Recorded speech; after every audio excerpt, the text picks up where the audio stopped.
Այսինքն դուք որևէ ազդակ, որևէ պաշտոնյայի կամ աշխատակցի չեք հղել, որ կարող են ճամփորդները հավաքել։ Եթե նույնիսկ արվում է նման բան, դա իրենց Ես եթե դա անեի, դա կլիներ ժամանակավրեպ, որովհետև ես հիմա ընդհանրապես քաղաքացիական պայմանագրի վարչությունը որոշել է առաջադրել իմ թեկնածությունը։ Այս պահին կա գործող ազգային ժողովի նախագահ, կա գործող աշխատակազմ։ Պարոն Սամվել Կարապետյանը, Նարեկ Կարապետյանը ամբողջ ընտրաշավի ժամանակ դժգոհում էին, որ իշխանությունները ատելության խոսք են տանից եւ այլ տեղերից։ Իմ գործընկերը ինձ գրել շնորհավորել է եւ կամ ասենք, չէ, գրել է ինձ, կամ ասենք ընտրությունների գիշերը Վրաստանի վարչապետը շնորհավորեց վարչապետ Փաշինյանին։ Ինչ Վրաստանի վարչապետի հրահանգով է վարչապետ Փաշինյանը հաղթել ընտրությունները։ Նկատի ունեմ այդ ապուշությունները իհարկե կարելի է ասել, բայց դրանք պիտի հիմք ունենան, հասկանում եք։ Ես այս նույն խոսակցությունները ուղիղ 5 տարի առաջ են եղել, երբ որ Սերժ Սարգսյանի խմբակցությունը եկավ, երբ որ ես ազգային ժողովի փոխնախագահի թեկնածու էի, էլի եկան այդ տխմար հարցերը սկսեցին տալ։ Հիմա որտեղ է Սերժ Սարգսյանի խմբակցությունը։ Ոչ միտեղ քաղաքականապես։ Նույնն էլ սպասվում է ուժեղ Հայաստանի, եթե իրենք որոշեն գնալ այդ նույն ճանապարհով։ Իսկ ընդհանրապես ես կարծում եմ այդ խոսակցությունները, իդեպ տեսել եմ տարբեր ինչ-որ լրագրողներ, գլխավոր խմբագիրներ, այդ հիմարությունները խոսում են, ահա, քանի որ Ռուբեն Ռուբինյանը բանակցողն է Թուրքիայի հետ, ուրեմն իրեն ընտրել են ազգային ժողովի նախագահի թեկնածու որպես ժեստ Թուրքիային։ Ես ուզում եմ ձեզ նախ տեղեկացնել, որ քանի որ ես ազգային ժողովի նախագահի թեկնածու եմ ընտրվել եւ ընտրվելու դեպքում ակնհայտորեն ես չեմ շարունակելու Թուրքիայի հետ բանակցություններում Հայաստանի հատուկ ներկայացուցիչ լինելու։ Հետևաբար իրենց կոնսպիրոլոգիայի մի 90%-ը միանգամից փլվում է, որ ինձ ընտրելու են ազգային ժողովի նախագահ, որպեսզի ազգային ժողովի նախագահը բանակցի Թուրքիայի հետ։ Փլվեց այդ արդեն։ Հաջորդը դա անհարգալից վերաբերմունք է Հայաստանի ժողովրդի նկատմամբ, որովհետեւ Հայաստանում բոլոր պաշտոնները միջնորդավորված, բայց ընտրվում են Հայաստանի ժողովրդի կողմից։ Հայաստանի ժողովուրդն է, որ օրինակ վարչապետ Փաշինյանին ընտրել է վարչապետ, ընտրելով քաղաքացիական պայմանագրին։ Հայաստանի ժողովուրդն էր, որ պարոն Սիմոնյանին, Ալեն Սիմոնյանին 2021 թվականին ընտրել է ազգային ժողովի նախագահ, միջնորդավորված, որտեղ ընտրել է քաղաքացիական պայմանագրին, քաղաքացիական պայմանագրին էլ պարոն Սիմոնյանին ընտրել է այժմ նախագահ։ Հիմա Հայաստանի ժողովուրդն է, որ լիազորել է քաղաքացիական պայմանագրին, ինձ ընտրել որպես թեկնածու, եթե բնականաբար ազգային ժողովն էլ ընտրի կդառնամ ազգային ժողովի նախագահ։ Նկատի ունեմ, դա անհարգալից վերաբերմունք է Հայաստանի ժողովրդի նկատմամբ։ Իսկ բայց ես չեմ բացառում, որ օրինակ տվյալ քաղաքական գործիչները, խմբագիրները եւ այլ տարբեր օլիգարխների ձեռքից ծնվող անձինք ուղղակի չեն պատկերացնում, որ հնարավոր է առանց օտարերկրյա հրահանգի ինչ-որ բան անել։ Ես ենթադրում եմ, որ իրանց հրահանգում են ինչ-որ տեղից կամ հրահանգողներն են իրանց հրահանգում։ Այսքանը դրա վերաբերյալ։ Պարոն Ռուբինյան, այնուհանդերձ բանակցությունները արդեն Թուրքիայի հետ դուք չեք լինելու։ Իսկ կա քննարկում, ով է լինելով կփոխարինի ձեզ։ Ես որքան տեղյակ եմ, դեռ չկա, բայց բնականաբար վարչապետը եւ կառավարությունը կորոշեն։ Հնարավոր է Սիմոնյանը դիմի։ Չգիտեմ։ Չեմ կարծում։ Պարոն Ռուբինյան, այս փուլում նաև քննարկվում է ձեր Թուրքիայում գտնվելու այդ ժամանակահատվածը։ Դուք ի վերջ այնտեղ վերապատրաստման եք գնացել, թե համալսարան եք, կխնդրեմ մեկնաբանեք։ Էլի լսել եմ բազմաթիվ տխմարություններ, որոնք խոսում են հիմնականում այս վերջերս կալուգացի օլիգարխի թիմակիցները։ Ես սրան իրականում անդրադարձել եմ դեռ 8 տարի առաջ, հետո էլ 5 տարի առաջ, բայց խնդիր չունեմ, նորից կարող եմ կրկնել։ Սուտ համար 1 ասում եմ, որ ես սովորել եմ Թուրքիայում եւ իմ ուսանողական տարիները անցկացրել եմ Թուրքիայում։ Ստում են, ես իմ ուսանողական տարիները անցկացրել եմ սկզբից Հայաստանում, ԵՊՀ-ում սովորելու տարիներին 2006-ից 2010 թվականներին, հետո Լոնդոնում, երբ որ մագիստրատուրա եմ ավարտել 2010-ից 11 թվականներին, հետո Լեհաստանում, որտեղ կրկին մագիստրատուրա եմ ավարտել 2011-ից 12 թվականներին։ Ես Թուրքիայում համալսարան չեմ գնացել, ես Թուրքիայում ոչինչ չեմ սովորել, ես թուրքական դիպլոմ չունեմ, ես ոչ մի չկա ինչ որ մի մարդ, որ ինձ դաս է տվել Թուրքիայում։ Ինչի մասին է խոսքը 2016-ից 17 թվականներին 5 ամիս ես մասնակցել եմ Հրանտ Դինքի հիմնադրամի, հիշեցնեմ ինչ է Հրանտ Դինքի հիմնադրամը, կար լրագրող, հայազգի լրագրող ապրող Թուրքիայում, Հրանտ Դինք, որին 7 թվականին, եթե չեմ սխալվում, կամ 6 սպանեց թուրք ազգայնականը Ստամբուլի փողոցում։ Հայտնի պատմություն է, երիտասարդները կարող չհիշեն, բայց ավելի ձեր տարիքի մարդիկ օրինակ վստահաբար կհիշեն։ Եվ կա հիմնադրամ Հրանտ Դիմքի անվան, որը ղեկավարում է Հրանտ Դիմքի դուստրը, ներողություն, դուստրը, որը կրկին հայ։ Եվ այդ Հրանտ Դիմքի հիմնադրամը ուներ ծրագիր հայերենով, եթե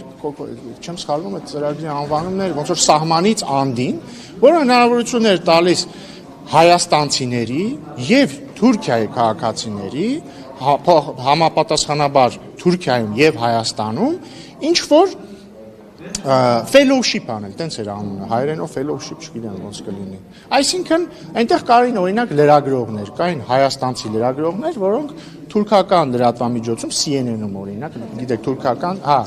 ինչ որ մի քանի ամիս այնտեղ աշխատում էին։ Կային օրինակ Թուրքիայի ներկայացուցիչներ, որոնք Հայաստանում, օրինակ Սլավոնական համալսարանում, կամ Սերժ Սարգսյանը այն ժամանակ հոգաբարձությունների խորհրդի նախագահն էր ԵՊՀ-ում մի քանի ամիս էլի ինչ որ հետազոտություն էին հասկացնում։ Հիմա ես, քանի որ լրագրող չէի եւ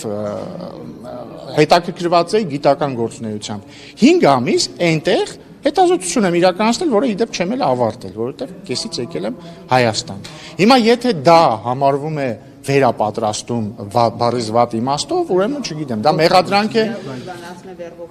Վերբով կա։ Ուրեմն այդ տրամաբանությամբ նախ այդ ծրագիրը երկկողմանի վերբովկայի մասին էր, որովհետև Հայաստանի ներկայացուցիչները Թուրքիայում էին մի քանի ամիս անցկացնում, թուրքերը, Թուրքիայի քաղաքացիները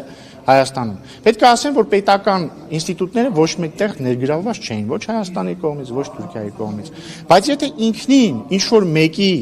Թուրքիայում եղած լինելը համարվում է խնդրահարույց, դե կներեք, ուրեմն Հայաստանի բնակչության մի ստվար զանգվածի այնտեղ լինելն է համարվում խնդրահարույց։ Իսկ եթե Թուրքիան ուսումնասիրելն է համարվում խնդրահարույց, ուրեմն մեր արևելագիտական ֆակուլտետը պետքա փակել այդ տրամաբանության։ Ես դες ասեմ ավելին, օրինակ 2021 թվականին, երբ որ Հայաստան դաշինքի ներկայացուցիչները ինձ հարցնում էին, ասենք, ինչ է կարել Թուրքիան, բացատրում էի, բայց հետո ուսումնասիրում էի, ասենք, բարձում էր այդ մարդկանց բարեկամները Թուրքիայում են ապրում։ Բարձում էր, ասենք, այդ մարդիկ գնացել Թուրքիայում հանգստացել են։ Նկատում սա աբսուրդ է, ես վստահ եմ, որ երբ որ կալուգացի օլիգարխի թիմակիցները գան ազգային ժողով էլի այդ տխմար հարցերը տալու են, ես էլ համբերատար պատասխանելու եմ։ Բայց էլի իմի բերելով այդ ամեն ինչը, ես Թուրքիայում չեմ սովորել, ես ուսանողական տարիներին Թուրքիայում չեմ անցկացրել, երբեք չեմ թաքցրել, որ մի քանի ամիս, 5 ամիս 2016-ից 17 թվականներին գիտական հետազոտություն եմ արել ծրագրով, կոչվում է Ստամբուլի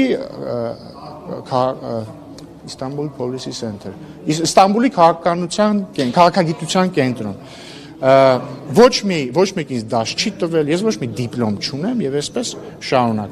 Նաեւ ենթադրում եմ կամ չեմ ենթադրում, ուղիղ այդպես ակնարկվում, որ ինձ մեղադրում են Թուրքիայի հետ կապերի մեջ, որովհետեւ ես Թուրքիայի հետ բանակցողն եմ։ Դե կներեք, այդ տրամաբանությամբ ուրեմն ես էլ մեղադրում եմ կալուգացի օլիգարխի եղբորը Թուրքիայի հետ կապերի մեջ, որովհետև երբ որ հայ-թուրքական ֆուտբոլային դիվանագիտությունը ընթացքի մեջ էր, նա Սերժ Սարգսյանի աշխատակազմի ղեկավարն էր։ Այդ տրամաբանությամբ ես իրանց եմ մեղադրում եմ Սերժ Սարգսյանին, որովհետև նա բանակցել է Թուրքիայի եւ Ադրբեջանի հետ։ Մեղադրում եմ Ռոբերտ Քոչարյանին, որովհետև նա բանակցել է Թուրքիայի եւ Ադրբեջանի հետ։ Այսքան։ Պարոն, ընդդիմության այս պահվածքը, չի վնասի հայ-թուրքական հարաբերություններին, որտեղ մարդը, որը падգամավոր է դառնում եւ այդտեսա գրառում է անում, խնդիր չի առաջացնում։ Ինչ գրառում։ Ձեզ մեղադրում Ձեզ ասում է թրքամետ Դե դա նորություն չի, հիմա մենք սովոր ենք, եթե դուք նկատել եք, շատ մեծ հավանականություն կա, որ ըստ երևույթին ուժեղ Հայաստանը գալու է եւ Հայաստան դաշինքի նիշն է վերցնելու, այդ դավաճան, թրքամոլ, թրքաբարո, թրքածին, եսի ինչ Եվ տեսանք Հայաստան խմբակցության հետ ինչ տեղի ունեցավ, կրճատվեց, առավել քան կրկնակի կրճատվեց նրանց ստացած քվեների թիվը։ Նրանք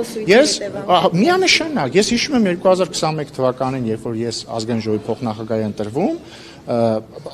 Սերժ Սարգսյանի խմբակցության ներկայացուցիչներից մեկը ինձ էլի տենց այդ ոճի մեջ հարց տվեց, ես ասացի, տեսեք, ամբողջ քարոզարշավ դուք անցկացրել եք այս դավաճան բան պիտակներով, տեսեք, եկա մենք հաղթեցինք, չհազդեց դա, հասկանում եք, դա լավ չի ազդում ձեր վրա։ Ես ձեզ խորհուրդ եմ տալիս չշարունակել այդ խոսույթը, որովհետև մարդիկ պատասխանը տվել են արդեն ով է դավաճանը, ով է օտարամոլը եւ այսպես շարունակ։ Մի շարունակեք դա։ Չլսեցին, տեսակ իրանց հետ ինչ եղավ։ Հիմա ընտրությունը կալուգացի օլիգարխի թիմինն է, եթե իրանք ուզում են շարունակեն, շատ լավ, իրանք կկրակեն իրենցից ոտքին։ Պարոն Ռուբինյան, ուզում եմ նաև հարցնել մի պնդման վերաբերյալ, որ ընդդիմադիրները այս երկրորդ օրը արդեն անում են, այս փոփոխությունները, որ արվեց քաղաքացիության հետ կապված այդ ընտրական իրավունքի սահմանափակման,